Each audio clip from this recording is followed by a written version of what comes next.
You've probably heard the rumor that a human head can remain conscious for up to 30 seconds after being severed.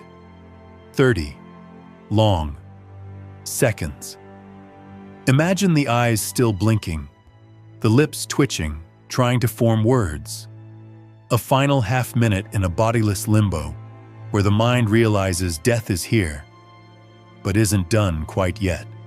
For Anne Boleyn, second wife to Henry VIII and arguably the most famous beheaded queen in history, this wasn't just some morbid footnote. It was a haunting possibility. And it's just one piece of the horror story that her sanitized history rarely includes. Because the truth is, Anne's execution wasn't simply the outcome of a treason charge. It wasn't even just about a woman being beheaded.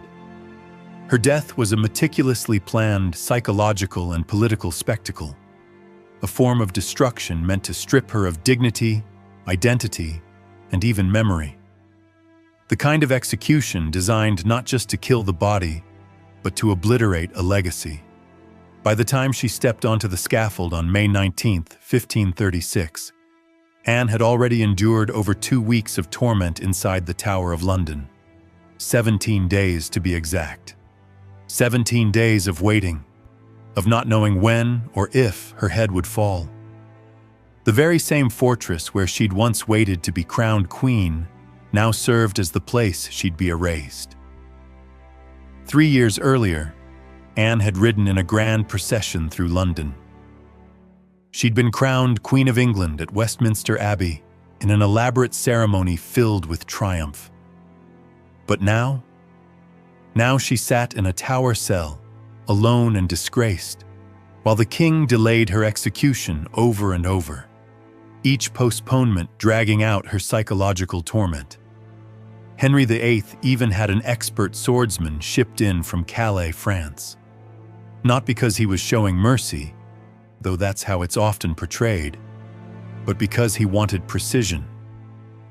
A cleaner death, a more theatrical moment. The traditional English axe with its brutal, sometimes clumsy hacking wouldn't do. This wasn't about Anne's comfort. It was about control and performance. In those final hours, Anne seemed oddly cheerful, at least to those who watched. She joked, she smiled, but modern psychologists would likely identify this as a kind of trauma response. Dissociation. A mental escape hatch. Her humor, grim, gallows humor, was her armor. She reportedly said she'd be remembered as Queen Anne without a head, a line often repeated with a chuckle. But beneath that wit was something deeper, something fractured. Because make no mistake, Anne was terrified. And she had every reason to be. She wasn't just being executed, she was being annihilated. Her name dragged through the mud with wild accusations, adultery, incest, plotting the king's murder. Claims so ridiculous, they wouldn't make it past a modern jury. But the point wasn't to prove them true. The point was to destroy her reputation, piece by piece, so that when her head finally hit the straw, the people watching would believe she deserved it. And behind it all was Henry, a king who once adored her, now determined to wipe her from memory. He didn't want Anne to be remembered as queen or as the mother of a future monarch. He wanted her erased. And her execution was the final stroke in that campaign. The night before her death, Anne couldn't sleep. Tower records show she asked for the sacrament, essentially last rites, at 2 a.m. She knelt in prayer for hours, hands clasped, lips moving. Whether seeking peace or clinging to hope, it didn't matter. She was running on exhaustion, on fear, on the brittle strength that comes from knowing your life ends at sunrise. By morning, when the lieutenant of the tower came to fetch her, Anne was laughing with her attendants. Not from joy, but from something else. Something broken. That kind of laughter? That's not peace. That's the mind trying to protect itself from crumbling entirely. She had already faced multiple reschedulings of her execution, an often overlooked form of psychological torture. Not knowing when death would arrive is its own kind of punishment. When she was finally told the time had come, she walked the same path she had once taken as a queen-to-be. Only now it wasn't triumph. It was humiliation. Flanked by guards, not courtiers. And when she arrived at Tower Green, where the scaffold had been prepared, another unsettling detail stood out. The platform was unusually low, just 3 feet high. Nothing like the grand, raised structures you see in movies. This was intentional. It forced Anne to step up only slightly, keeping her close to the jeering crowd, closer to the people who had once cheered her rise, now encouraged to mock her fall. Today, we often imagine these executions as somber affairs, quiet and dignified. But in Tudor England, they were public theater, spectacle. The government encouraged a carnival-like atmosphere to drive home a lesson. Challenge the king, and this is your fate, especially if you're a woman who dared to reach too high. Before she died, Anne was allowed to speak, a tradition, not a kindness. Her speech was cautious, measured. She didn't defend herself, but she didn't confess either. She said, "Good Christian people, I am come hither to die. According to the law, and by the law I am judged to die, and therefore I will speak nothing against it." At first glance, it sounds submissive, but look closer. She didn't admit guilt. She acknowledged the law, not the truth of the charges. In this way, her final words were a subtle rebellion, a final message wrapped in diplomacy. She wasn't just saying goodbye, she was defending her legacy the only way left to her. And Henry? He wasn't even there. As Anne prepared to kneel, the king was waiting at Whitehall Palace, already preparing for his next wedding. He would be engaged to Jane Seymour the very next day. It was as if Anne never existed. Her death wasn't a tragedy, it was a transaction. A logistical step in the pursuit of a male heir. Even the execution itself had been orchestrated for maximum spectacle. The swordsman from Calais was paid handsomely for his precision, and he delivered. Unlike the messy English axe, which sometimes required multiple blows, the French sword offered a cleaner cut. But to Anne, it was still a stranger's blade. She didn't know him, didn't even see him. Her eyes were blindfolded, not for mercy, but to stop her from flinching and ruining the angle of the strike. She didn't rest her head on a block either. This was the French method. She knelt upright. No support. She had to hold still on her own, knowing that any movement might lead to disaster.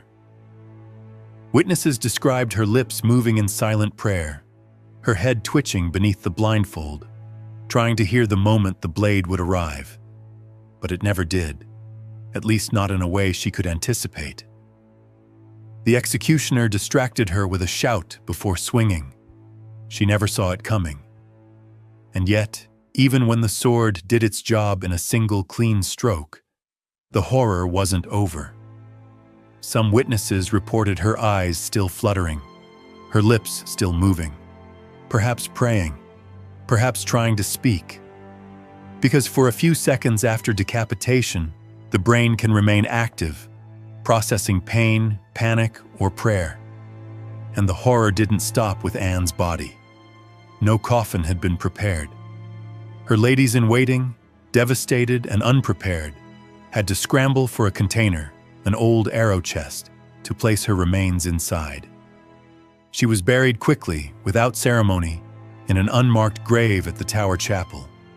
Not a queen, not a woman, just a problem solved. That arrow chest, rough wood, splintered at the seams, meant for storing weapons, became Anne Boleyn's coffin. No silk-lined casket, no royal crest, no solemn procession. just a makeshift box for a discarded queen. Her burial was so rushed, so careless, that her body and head were interred without even a proper Christian service. No priestly blessing, no hymns, no eulogy. Nothing to mark the grave. Nothing to say she had ever mattered. And that really was the point. Henry didn't just want Anne dead. He wanted her forgotten. And that's exactly what he set out to ensure in the days, weeks, and years that followed. Court painters were ordered to destroy her portraits. Her royal emblems, those intricate carved falcons and initials entwined with the Tudor rose, were scraped from palace walls. Her name vanished from court tongues. Even those who had once sung her praises now recited new verses, branding her a traitor, a temptress, a curse. Speak of Anne Boleyn after May 19th, 1536, and you risked your place, your status, maybe even your life. But not even this cold rewriting of history ended the suffering. Because the people closest to Anne, the ones who loved her or simply served her, were left to live with the trauma of her death. Her ladies-in-waiting, who had dressed her, prayed with her, and then helped lift her severed body, were forever changed. One was said to have joined a convent not long after, unable to bear life at court after witnessing such horror. Others spoke little of that day, but court physicians recorded signs of sleeplessness, shaking, and nightmares in the weeks that followed. And Anne's daughter? Elizabeth was not yet 3 years old when her mother died. A toddler, still learning words, still needing help getting dressed. Yet she was treated not as a child, but as a political inconvenience. Within hours of Anne's death, Elizabeth was declared illegitimate by royal decree. She lost her title, her status, and her household. Records show that she was left without appropriate clothing for her rank. Her fine gowns and embroidered blankets removed, her servants dismissed. In an instant, Elizabeth went from princess to orphan. Her mother executed, her father a king, refusing to even speak her name.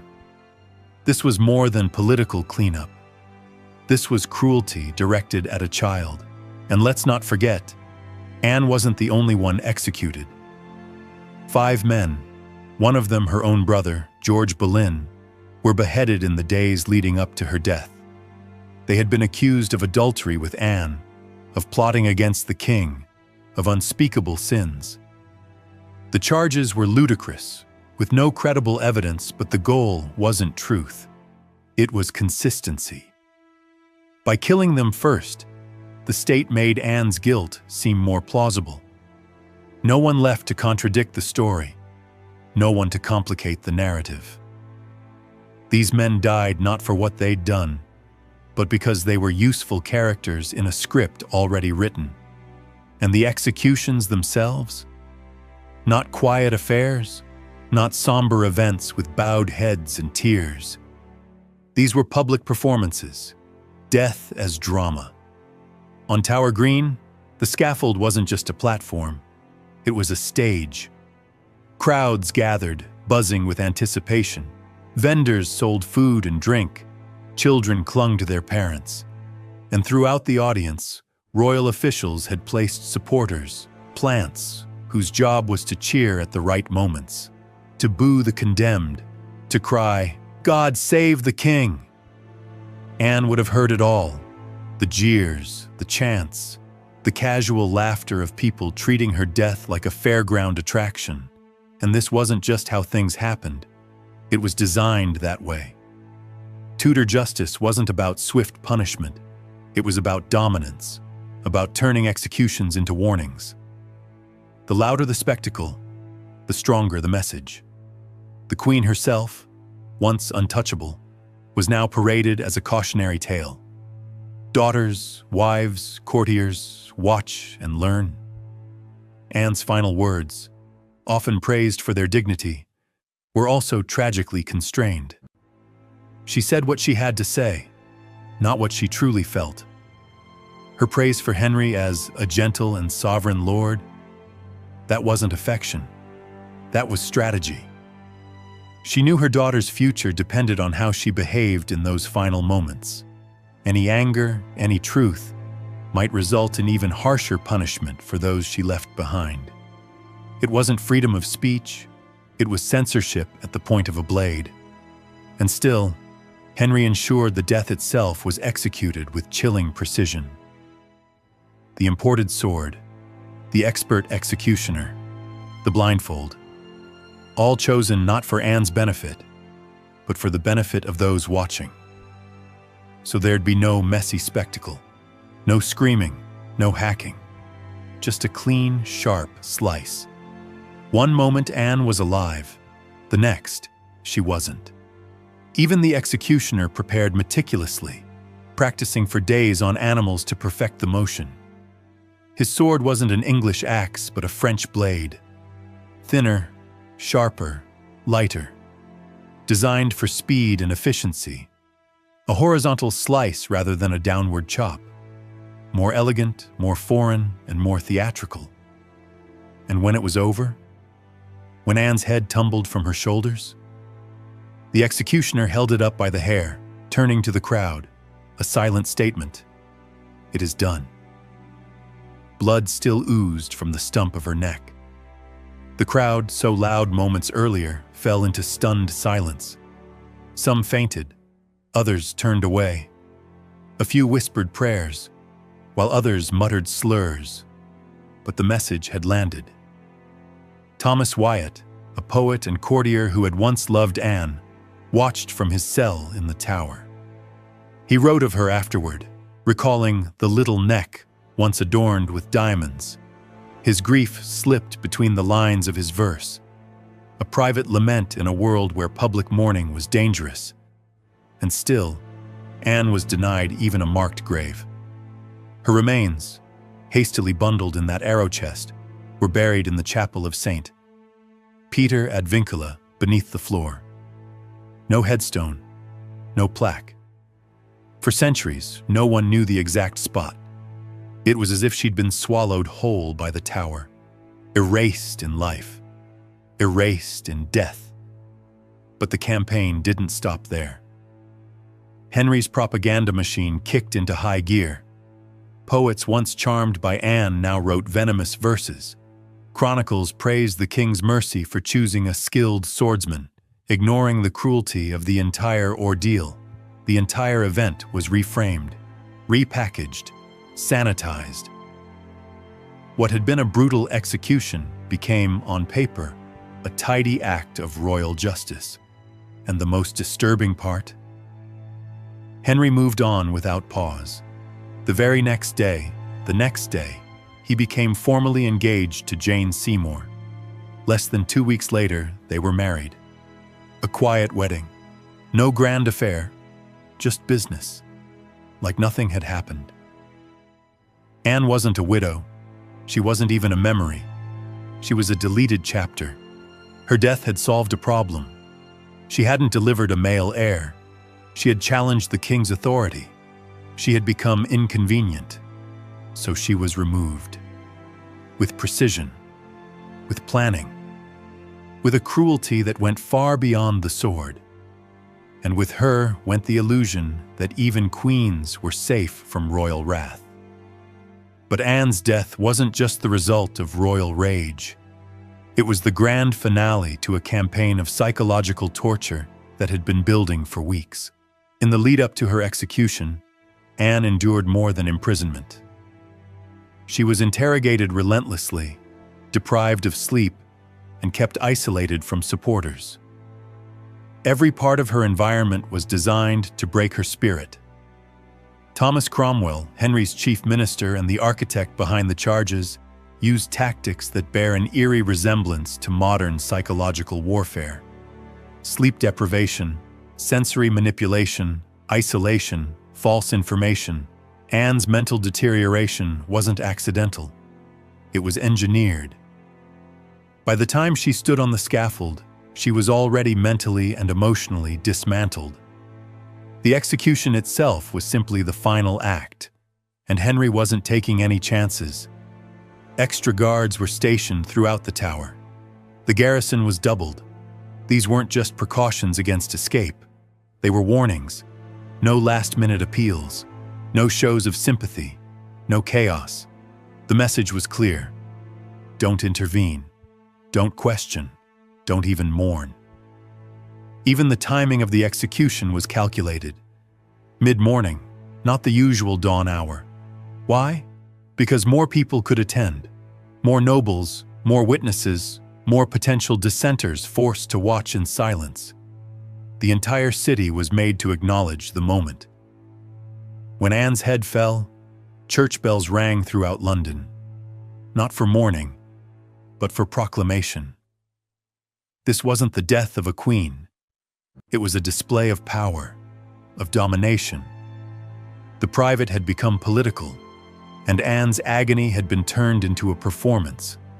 One of the most overlooked parts of this performance? The deaths of the men accused alongside her. 5 men were executed just days before Anne, including her own brother, George Boleyn. The accusations were obscene, that Anne had committed adultery with all 5, including incest with George. But their executions served a purpose beyond punishment. They paved the way for Anne's own death by pre-validating the false narrative. If they were guilty, surely she must be too. And they were silenced first, just to make sure no one heard a different story.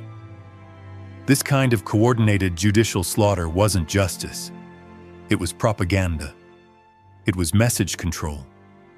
The equivalent of modern-day show trials, staged to legitimize power by faking consensus. History often compares it to Stalin's purges, and not without reason. It was state violence disguised as law. Even today, visitors to the Tower of London see a memorial at Tower Green marking Anne's execution. But according to records from the time, that's not the exact spot. The real scaffold stood elsewhere, likely repositioned to serve the best view.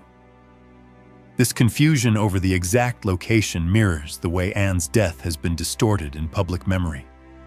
The romanticized queen, the dignified ending, the graceful acceptance, all myths. What happened to Anne was not a simple fall from favor. It was an erasure, a systematic destruction of identity. Her downfall wasn't caused by guilt. It was triggered by her success. She rose too high, gained too much influence. And when she failed to produce a male heir, the excuse was there. Henry saw her not as a partner, but as a political liability. And liabilities in Tudor England didn't get retirements. They got eliminated. Anne's story has been retold in countless books, films, and documentaries, but most of them gloss over the full horror. They reduce her to a tragic figure, a victim of love gone wrong, a misunderstood queen. But the truth is darker and more instructive. Anne Boleyn wasn't just killed, she was unmade, piece by piece.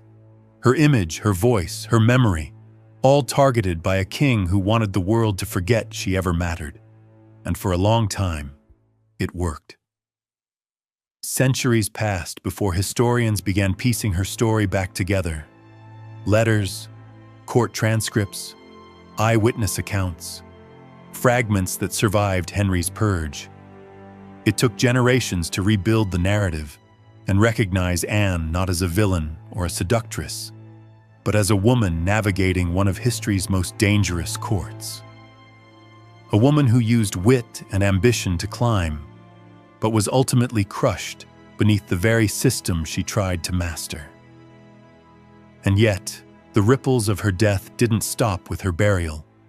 Elizabeth, her daughter, her legacy, grew up in the shadow of that execution, declared illegitimate, treated as a political orphan, but against all odds, she rose.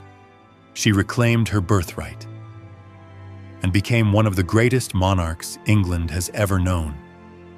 That's the irony of Anne Boleyn's story. The daughter who was supposed to be her disgrace became her redemption. But Anne didn't live to see it.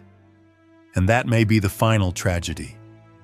Because everything Anne endured, the false accusations, the psychological torture, the public humiliation, the carefully crafted spectacle, was meant to prevent exactly that outcome. To keep her bloodline from mattering, to make sure that the name Boleyn was spoken only in whispers. It didn't work. But the cost was unbearable. From a modern perspective, Anne's execution is more than just a historical event. It's a warning, a case study in how power can be used not just to kill, but to rewrite reality itself. Her story shows us how easily truth can be buried, how reputations can be destroyed, how public opinion can be manipulated through spectacle and fear. Anne's severed head wasn't just a gruesome relic of Tudor brutality. It was a symbol, a reminder of how fragile truth becomes in the face of absolute authority.